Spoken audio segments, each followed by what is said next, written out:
चुनाव के बाद वो स्थिति ऐसी बनी कि हरियाणा के अंदर बीजेपी की 40 सीट आई, 10 सीटें दुष्यंत चौटाला की आई। तो सरकार जो बनानी थी वो या तो कांग्रेस के साथ जाते दुष्यंत चौटाला या बीजेपी के साथ जाते। कहीं ना कहीं त्रिशंकु जो विधानसभा आ गई थी तो एक के साथ तो जाना ही पड़ता, जब ही सरकार का गठन हो रहा था। तो बीजेपी और जेजेपी जो कि अब जेजेपी बन गई है, पहले इंडियन नेशनल लोकदल होती थी, इन्होंने पहले भी गठबंधन में सरकार चलाई है 1999 से लेकर 2004 की बात करें तो इनसे कोई परहेज नहीं है। तो बीजेपी का और जेजेपी का आपस में कोई ऐसा नहीं है कि कोई एक अनैतिक गठबंधन था कि गठबंधन नहीं हो सकता था। चाहती हूँ अंकित, यहाँ पर बात यह है कि जेजेपी का गठन इनेलो के से टूटकर जरूर हुआ, लेकिन जेजेपी जब चुनाव मैदान में उतरी थी तो बीजेपी की विचारधारा के खिलाफ वोट मांगे थे। जो 10 विधायक चुनकर आए थे जेजेपी के, वो इसलिए चुनकर आए थे क्योंकि बीजेपी के खिलाफ जाकर वोट मांगे थे, तो चुनकर आए थे। उनके अपने कार्यकर्ताओं में नाराजगी थी। एक और इसमें मैं कर देता हूं, एड ऑन कर देता हूं, अंकित के पास भी चलेंगे। अंकित, इंडियन नेशनल लोकदल से अलग होकर जेजेपी बनी, आईएनएलडी वैसा चेहरा अपना नहीं दिखा पाई थी जो लिबरल चेहरा देवीलाल के वक्त में होता था। चौधरी देवीलाल के वक्त में जो लिबरल एक चेहरा थे वो, और जिस तरीके से लोगों की अप्रोच थी उनको लेकर, उसी चेहरे को जिंदा करने के लिए, जीवंत करने के लिए दुष्यंत चौटाला राजनीति में आते हैं कि मैं जेजेपी लेकर आऊंगा और हम देवीलाल की राजनीति को आगे बढ़ाएंगे, उस विचारधारा को आगे बढ़ाएंगे। क्या कहीं वो मैच्योरिटी अब कहीं ना कहीं कमजोर नजर आती है और लगता है कि अभी थोड़ा सा और वक्त उन्हें लगेगा ये राजनीतिक मैच्योरिटी को हासिल करने में, कि सिर्फ सरकार बनना ही आपका टारगेट नहीं होता, अगर आपने लॉन्ग टर्म जाना है तो आपको बहुत बड़ी प्लानिंग के साथ चलना पड़ता है। अंकित,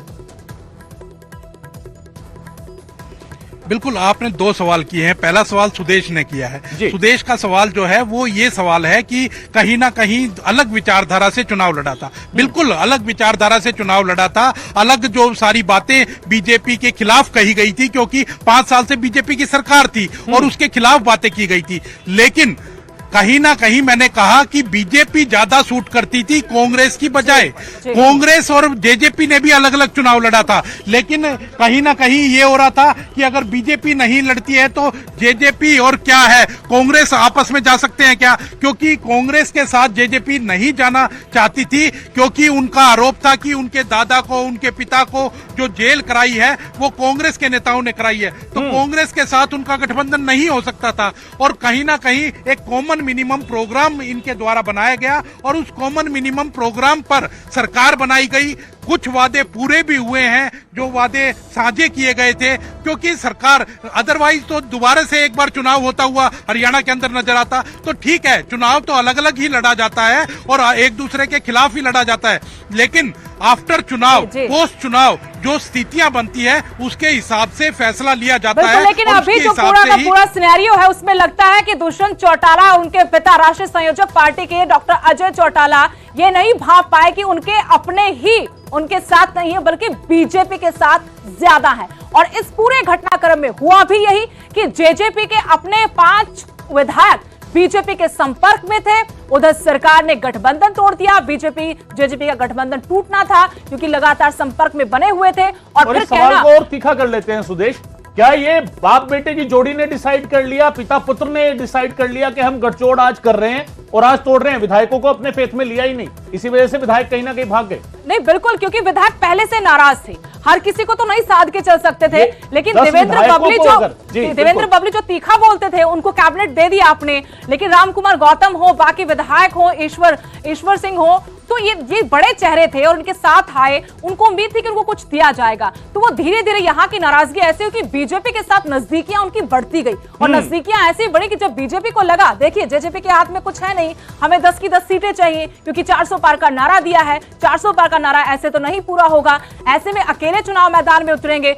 जेजेपी के पास उन्होंने विकल्प ही नहीं छोड़ा, क्योंकि जेजेपी के साथ उनके अपने विधायक नहीं थे, वो चंडीगढ़ बैठे हुए। मैं सवाल कर रहा हूं बार बार कि क्या दुष्यंत चौटाला की राजनीति को मैच्योर होने में अभी वक्त लगेगा, उन्हें राजनीतिक मैच्योरिटी को समझने में कि किस तरीके से अपनी टीम को अपने साथ रखना है, किस तरीके से विधायकों को अपने साथ रखना है। कम से कम आपके अंदर उनका एक फेथ होना चाहिए, कम से कम आपके अंदर उनका एक भरोसा होना चाहिए कि हमारा नेता अगर कुछ कर रहा है तो वो सही कदम उठा रहा है। अगर ये मैच्योरिटी होती तो शायद आज जो खबर हम चला रहे हैं कि 5 विधायक पार्टी की मीटिंग से ही गायब हैं, वो खबर शायद ना चलती, वो 10 के 10 विधायक वहां मौजूद होते। लेकिन यहाँ पर यह बात भी है गगन की राजनीति तो संभावनाओं का खेल है और सबको मलाई अच्छी लगती है, सत्ता की मलाई है, उससे कोई दूर रहना नहीं चाहता। इस सत्ता की मलाई के लिए ही तो बीजेपी के साथ आ गए थे, कहा था कि चाबी हमारे पास है सत्ता की, और फिर सत्ता में भागीदारी चाहिए तो भागीदारी उनको मिल गई। लेकिन अब जब लगा बाकी विधायकों को उनकी पार्टी के कि सत्ता तो यहां है तो हम मलाई खाने यहां चले जाते तो वो वहां जाकर बैठे हुए पाला बदलने में देर नहीं लगाएंगे।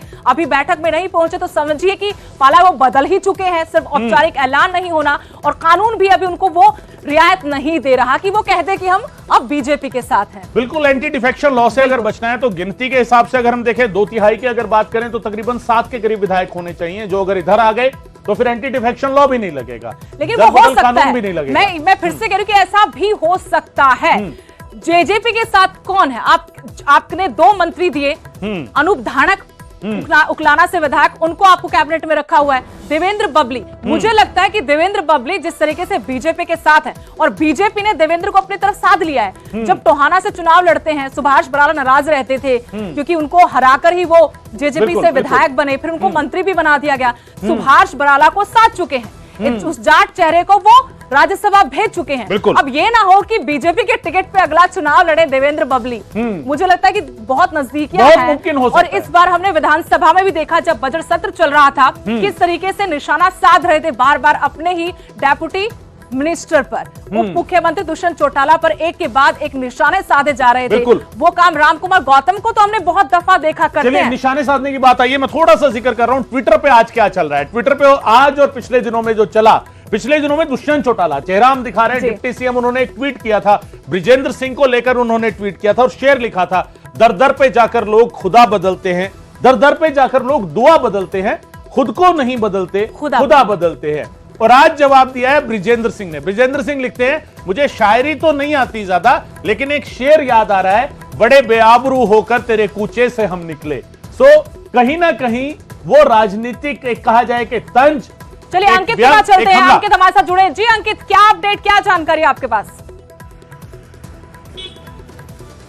बिल्कुल एक बड़ी खबर आ रही है। अनिल विज जो कि कैबिनेट मंत्री थे वो बैठक से निकल गए हैं और कहीं ना कहीं कहा जा रहा है कि वो नाराज होकर के बैठक से निकले हैं। अकेले अनिल विज यहाँ विधायक दल की बैठक हो रही थी, उस बैठक से बाहर निकल गए हैं और यहाँ से निकल चुके हैं हरियाणा निवास से। तो कहीं ना कहीं एक नाराजगी हो सकती है कि विज साहब की किसी मुद्दे के ऊपर नाराजगी रही हो और इसलिए वो बैठक से निकल गए हैं। तो बहुत बड़ी खबर है कि क्या चल रहा है अंदर विधायक दल की बैठक में, क्या चल रहा है, क्यों अनिल विज यहां से निकल गए हैं। और बिल्कुल ये बड़ी खबर है, बहुत बड़ी खबर है कि अनिल विज जो वरिष्ठ मंत्री हैं, सबसे वरिष्ठ विधायक हैं और 6 बार के विधायक हैं, वो यहां से कहीं ना कहीं निकले हैं। हालांकि मीडिया से उन्होंने कोई बात नहीं की लेकिन वो यहां से निकल चुके हैं और पैदल निकले हैं, वहां अंदर से पैदल निकले हैं, उसके बाद गाड़ी निकली है और फिर वो गाड़ी में बैठ करके निकले हैं। तो कहीं ना कहीं बहुत बड़ी खबर है, अनिल विज यहां से निकले हैं। जी